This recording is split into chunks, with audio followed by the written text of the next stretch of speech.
Everything in this video slowly builds up to my major announcement at the end, so make sure to watch this all the way through. Disbelief Hardmode has been a concept with an extremely long history. At the age of 12, I remember first learning about Phase 5's theme, and it really drew me in. I loved the idea of a new phase for Disbelief Papyrus. Not only that, but the song itself hit hard. As my desire to animate grew, my mind was set on one day animating a form of Phase 5.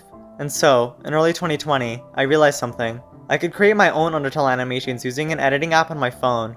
I made my first animation, and that would bring me down the long road leading to now. For the backstory regarding the direct events that led up to me making Disbelief Papyrus Hardmode, mid-2020, I got a cyberpower PC that let me animate on a computer instead of a phone. I was in the end stages of making my own Undertale Last Breath take in the style of Toby Fox. Keep in mind, takes on stories like Undertale Last Breath or Dust Trust wasn't a popular thing back then, so this was a fresh idea.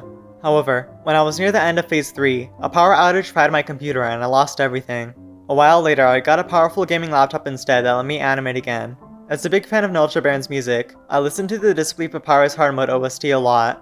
Phase 2's theme, Blind Heart's Frustration, was my favorite song in the soundtrack. Listening to it, I was thinking of what Papyrus' dialogue would be throughout this phase. That's when I came up with the dialogue in this scene. After everything you've done to all of us, why should I forgive you? You don't deserve anything. All you deserve is death, followed by an epic beat drop.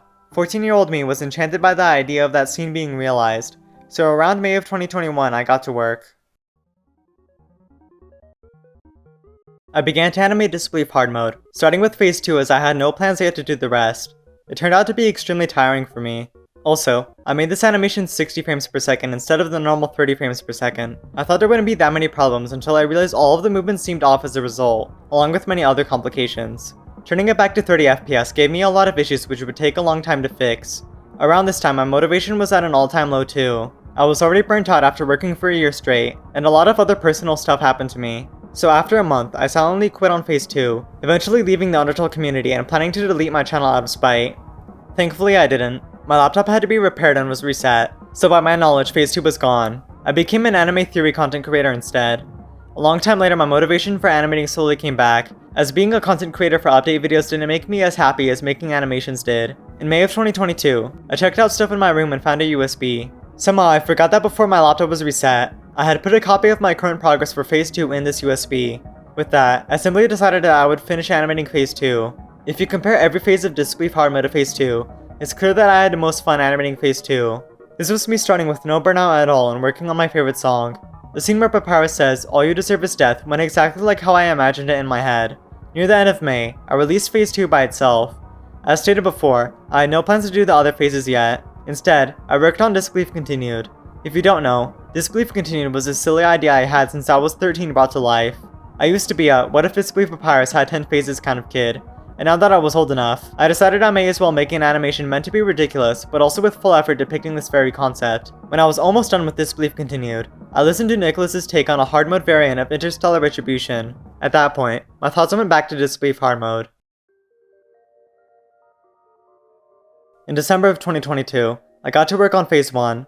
I spent a lot of time reworking my base resources I use for my Undertale animations as they are pretty outdated. I fixed a lot of issues, the most obvious fixes with the bones. The ends of the bones were twice as small as I thought, which were fixed with my update. Halfway through Phase 1, there's a scene with the skull in the background. This was inspired by Fenn's OST video for Phase 1 of Disbelief Hardmode, which had a skull in the background for a section of the video. So I completed Phase 1 in about 16 days and released it by itself. Upon finishing it, I came to a certain realization. My version of Phase 1 is simply too easy. Later on, I'll either have to ignore the mistakes or make the final version of Phase 1 harder. I had another realization too. Phase 2 would have to be remastered.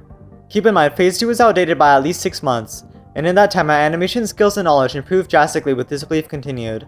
This means if I left Phase 2 as it is, there'd be noticeable mistakes left in, like the arms lagging behind as the sprite moves and the old version of the bones being used instead of the accurate ones. All of the bone movement in the old version of Phase 2 was made from blue screen so animating would be easier. So in the updated version I had to replace and reanimate every single bone, which was super annoying to do.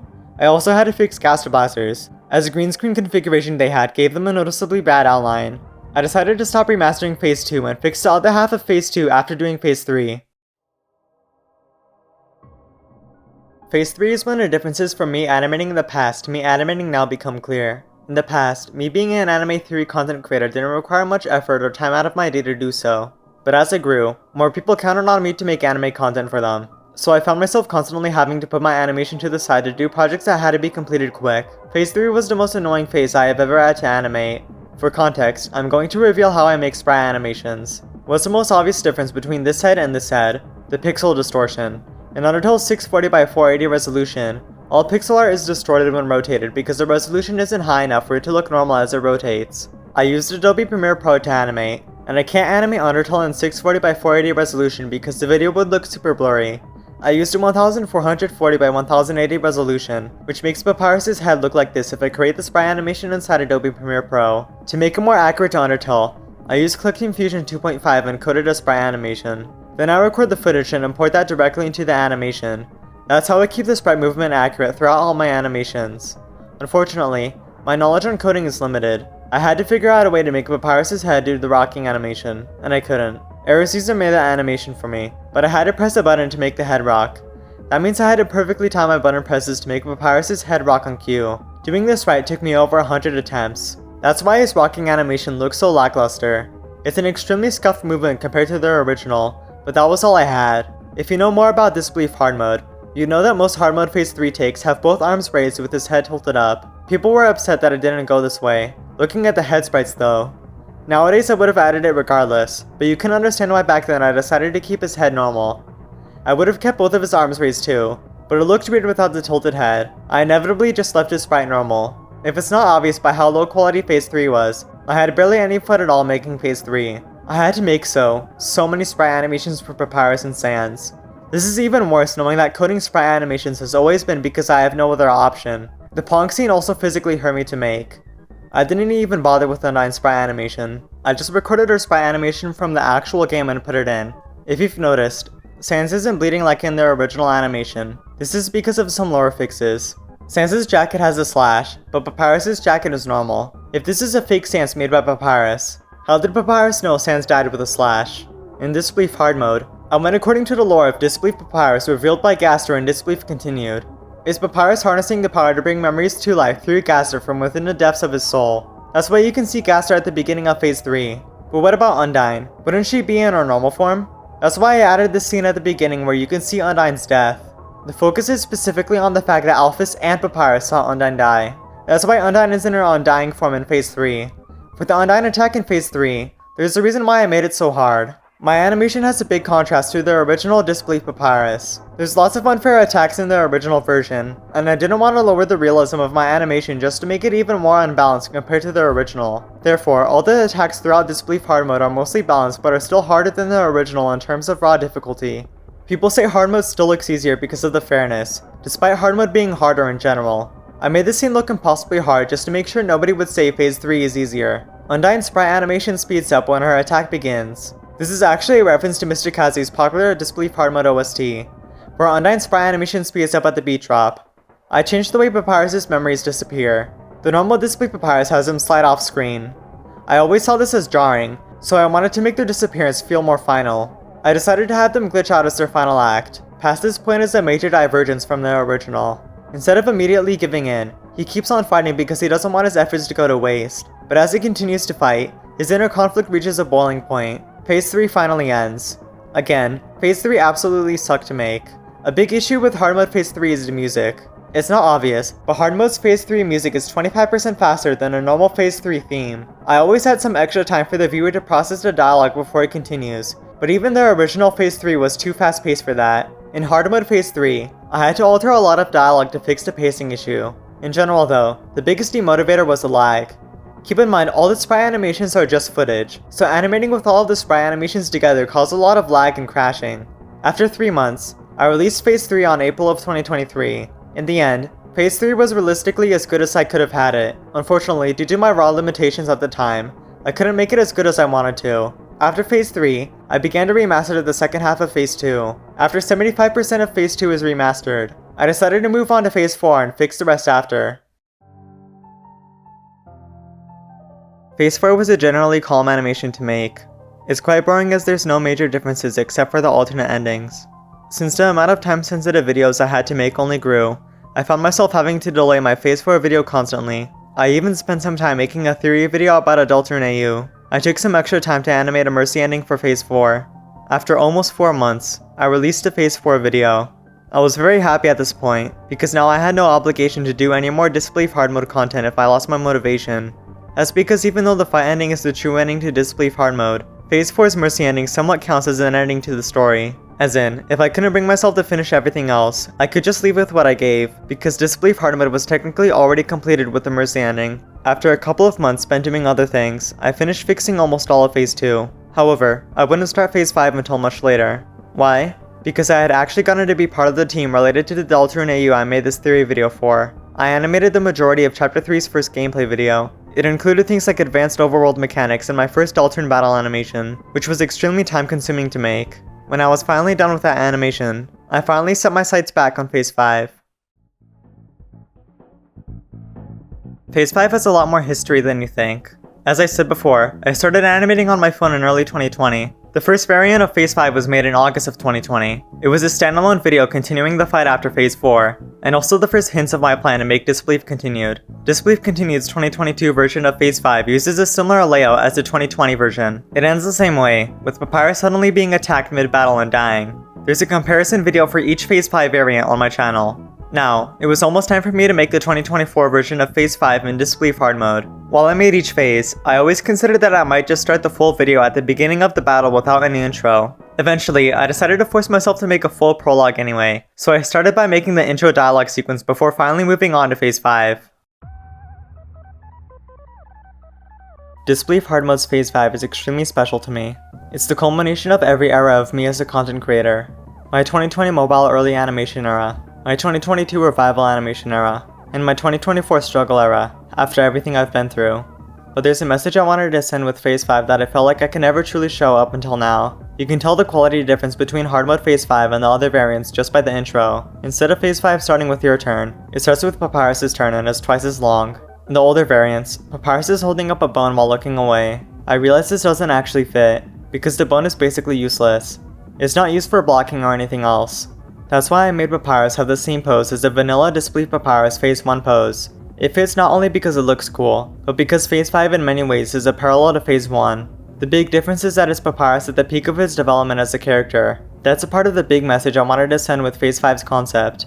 Phase 1 through 4 is Papyrus understanding himself, but even as himself he hasn't fully matured.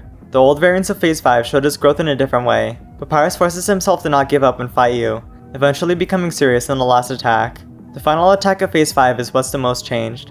Instead of Papyrus having to motivate himself to kill you, he's serious throughout all of Phase 5, aiming to definitively finish you off with the last attack. I learned something extremely valuable while animating Phase 5. Nested sequences. I make Gaster Blaster green screens by creating the template and exporting the video. Then I add that Gaster Blaster into the animation. This works, but there are issues like the quality decreasing and the unavoidable faint outline that appears every time.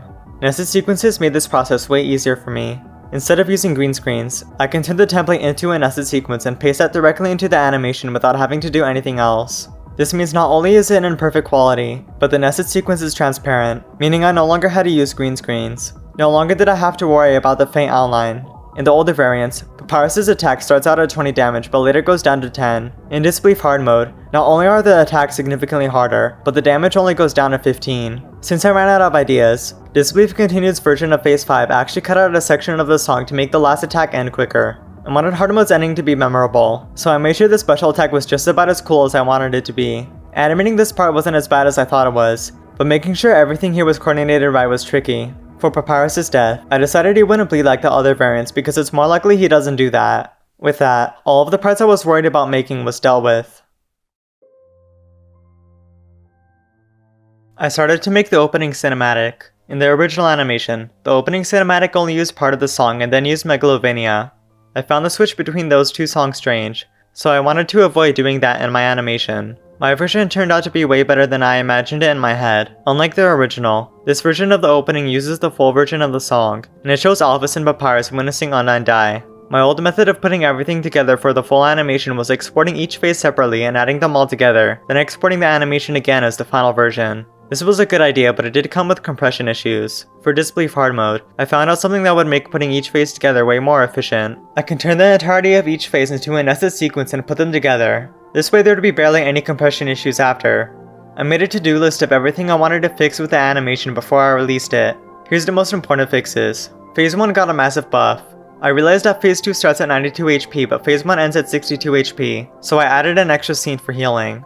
Since I made Phase 2 in 2022, in 2024 I realized upon listening to the full song again that I had actually cut out a part of the song to finish the animation quicker.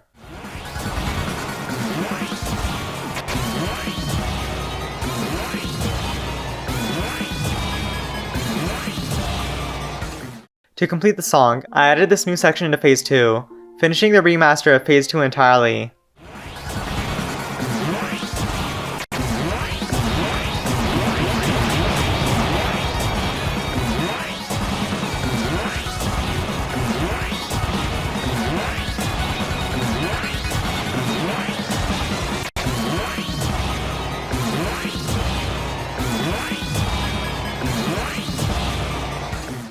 For Phase 3, I made sure the correct attacks were used for each character as I did mix them up at times. When I released Phase 3 a year ago, somebody in the comment section pointed out that I used the wrong font for Undyne. Remembering this, I fixed the font.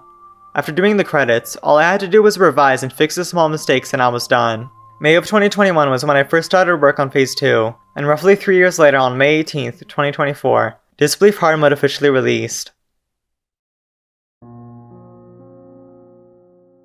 Before my major reveal, I'll talk a little bit about my intentions with Disbelief Hardmode. Disbelief Hardmode is special to me in many ways. It's influenced me in every era one way or another. A lot of criticism around this animation is how it doesn't fit the fanon concept of Disbelief Hardmode. Stuff like how Phase 3 has a different Papyrus, how Phase 5 is edgier, and so on. That's the thing with my animations. It's always my own unique take on things. It's a positive for me, but there will always be people upset that I didn't go with the normal equation. My idea of an Undertale Hardmode is fundamentally different. I see a hardmode Papyrus in general as a more determined form of Papyrus. That's why he doesn't cry in Phase 1. That's why he's even angrier in Phase 2 and only breaks down at that point instead of at Phase 1. That's why in Phase 3 he doesn't immediately give in and keeps on fighting. That's why in Phase 4 instead of panicking and getting hit, he blocks the attack. Phase 5 is the culmination of that determination throughout the animation. There's something else I thought was obvious. As I said before, there was an extra scene added in Phase 1 for healing. After that, you can briefly see new menu text say denial before Papyrus is attacked. Each phase does in fact represent one of the 5 stages of grief.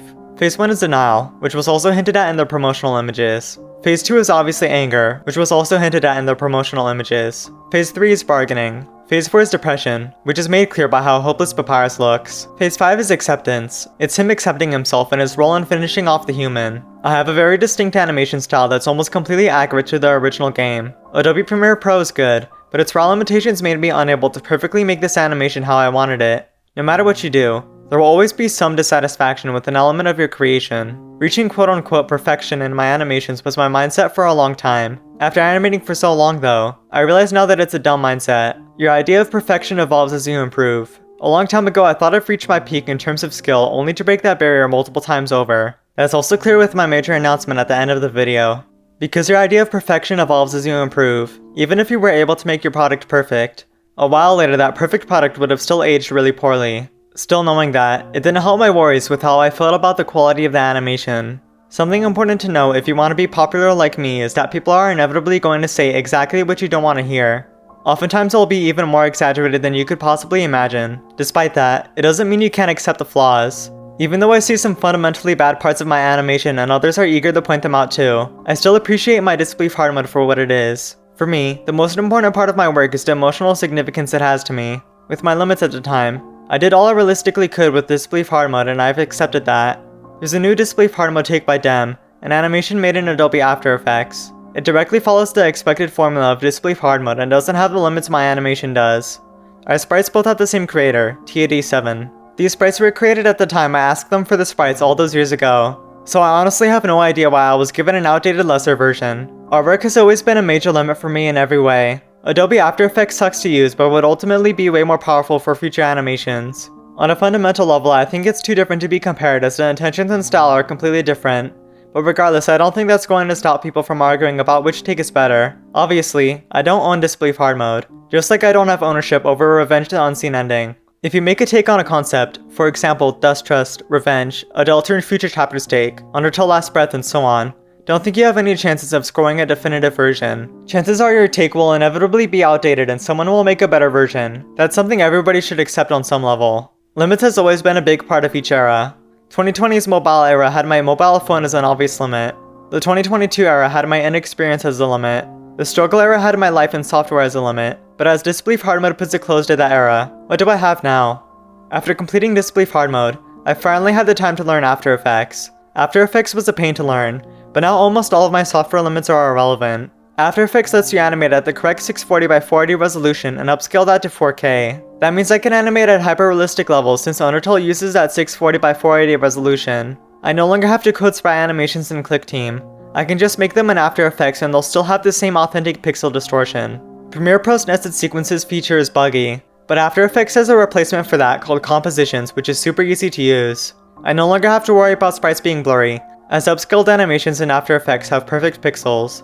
I also have a new amount of visual effects that I can use. Since I can animate at 640 by 480 instead of 1440 by 1080, I now have almost no lag at all. This is the beginning of the new era. I've already made multiple animations for other people this way. As I said before, art is a major limit for me. But what if, even for a moment, that was no longer an issue? What if there was an animation that had my now nearly limitless animation capabilities combined with some of the most stunning art and writing there is? To end this video, I'm happy to announce my next major animation, complete with the prelude, full battle and aftermath. Here's the preview.